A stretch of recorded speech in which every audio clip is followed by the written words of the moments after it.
Hai adik-adik, kembali lagi dengan Kak Rina di online Class 101. Kali ini kita akan belajar kelas 5 tema 6 di subtema 2 perpindahan kalor di sekitar kita. Di pembelajaran 3 kita akan belajar bahasa Indonesia, PPKN dan IPS di halaman 91 sampai dengan 104. Nah, adik-adik untuk melihat video lain bisa klik di kanan atas videonya. Nanti akan ada rekomendasi playlist dan juga pembelajaran lain tapi sesuai dengan judul ya untuk kelas dan temanya. Kalau mau lihat yang lebih lengkap bisa klik di kolom deskripsi. Nanti akan ada daftar playlistnya. Misalnya adik-adik mau lihat semua tema kelas 5, berarti pilih yang ini. Klik linknya atau klik biru-birunya, nanti kita akan masuk ke dalam playlist kelas 5. Seperti ini ya. Misalnya adik-adik mau lihat kelas 5 tema 5, klik lihat playlist lengkap di sini, nanti akan ada daftarnya seperti ini. Nanti adik-adik tinggal cari aja di sini mau lihat subtema berapa, pembelajaran berapa, atau halaman berapa. Kita mulai ya di di pembelajaran 3. Nah, perhatikan gambar di atas ya adik-adik. Nah, kemudian kita coba lihat di sini ada percakapan juga antara Siti dan Udin. Lalu kita akan membaca artikel berikut ini untuk memahami salah satu sisi kehidupan nelayan dalam membangun kesejahteraan hidupnya. Judulnya Kehidupan Nelayan Pemburu Paus. Nah, dibaca dahulu ya adik-adik. Boleh di-pause dulu atau boleh juga dibaca dari buku adik-adik. Nah, karena kita akan langsung menjawab kunci jawabannya. Yang nomor 1, siapkan sejumlah kartu atau kartu pokok pikiran seperti contoh di bawah ini sesuai dengan jumlah paragraf. Ya, nah Karina sudah buat di sebelah kanan. Baca kembali ya, lalu kemudian tuliskan pokok pikiran di kartu yang sudah disiapkan. Ya, nah Karina akan bacakan dahulu. Paragraf pertama, Desa Lamalera merupakan salah satu desa nelayan tradisional yang menjadikan laut sebagai ladang kehidupan. Lalu, paragraf kedua, mereka menjaga agar paus tidak punah. Lalu yang ketiga, nelayan melakukan pemantauan dari bibir pantai dan dari atas bukit. Yang keempat, daging dan minyak dibagikan ke seluruh warga desa. Ya. Nah, kemudian berikutnya kita akan lihat di sini ada bahan untuk berdiskusi ya adik-adik ya. Nah, kemudian berikutnya kita lihat ada artikel lagi judulnya Festival Manee, Tradisi Nelayan di Pantai Malo. Nah, boleh dibaca lagi ya adik-adik ya. Nah, kita akan langsung menjawab pertanyaan berikut ini. Nomor 1, apakah tujuan dilaksanakannya festival Manee tersebut? Yaitu agar nelayan mendapatkan tangkapan yang banyak dan mendapatkan perlindungan agar terhindar dari bahaya. Nomor 2, siapa yang berperan penting dalam upacara tersebut?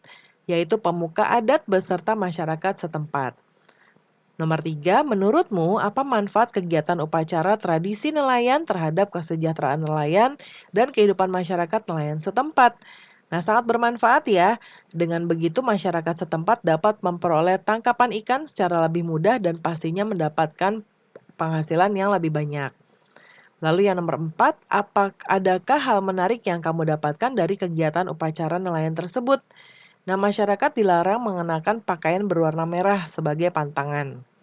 Lalu yang nomor 5, adakah kegiatan serupa yang dilakukan oleh masyarakat nelayan yang berada paling dekat dari tempat tinggalmu? Jika ada, coba ceritakan. Ada ya, contohnya di Karawang, Jawa Barat, setiap tahun diadakan pesta rakyat agar masyarakat saling tolong-menolong. Nah, kemudian sekarang kita akan mengamati adik-adik boleh ditulis dulu langkah-langkahnya di sini.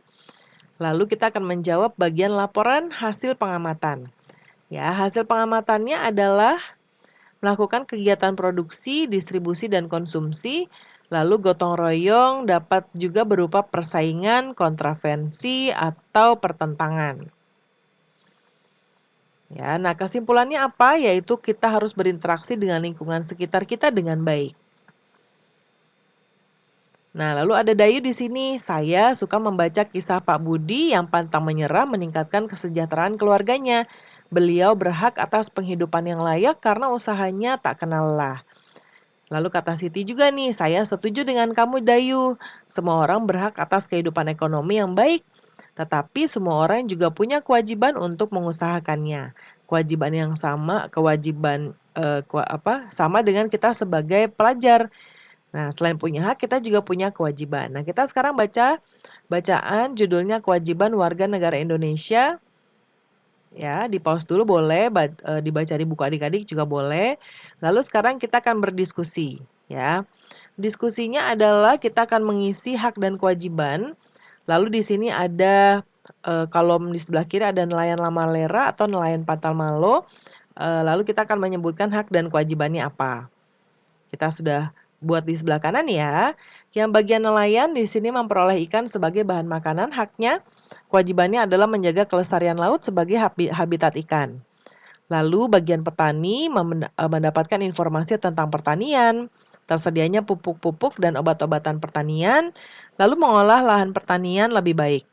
Ya, kewajibannya memelihara, mencegah, dan memulihkan kerusakan lahan pertanian, menjaga pemakaian pupuk dan obat-obatan secara bijaksana, lalu pelajar memperoleh pendidikan dan pengajaran dengan baik menggunakan fasilitas pendidikan.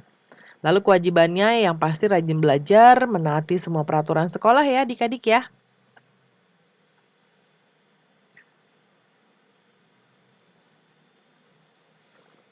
Nah, berikutnya diskusikan dan presentasikanlah diskusimu di depan kelas, dengarkan dan cermati, catat hal menarik, lalu tuliskan kesimpulannya. Karina sudah buatkan di sini ya, eh, ada cukup banyak, jadi nanti boleh adik-adik singkat, namun di sini kalau ditulis semuanya lebih baik. Kesimpulannya adalah hak dan kewajiban tidak dapat dipisahkan antara satu dengan yang lainnya, karena keduanya sama-sama dijalankan sekaligus didapatkan. Hak merupakan segala sesuatu yang pantas dan mutlak untuk didapatkan oleh individu sebagai warga negara.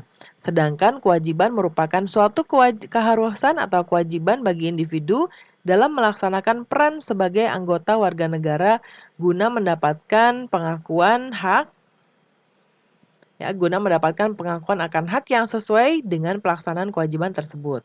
Hak dan kewajiban merupakan suatu hal yang terikat satu sama lain sehingga dalam praktik harus dijalankan dengan seimbang.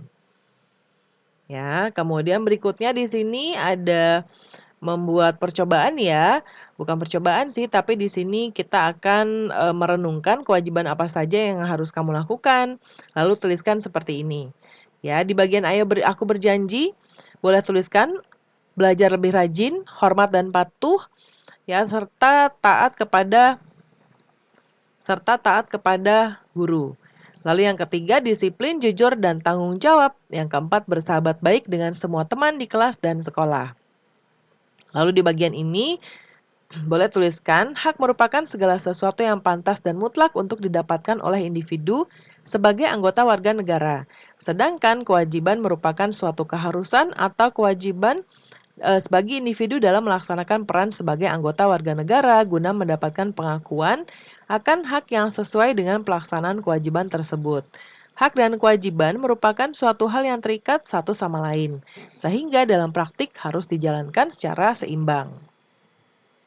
Nah, pembelajaran kita sudah selesai ya adik-adik.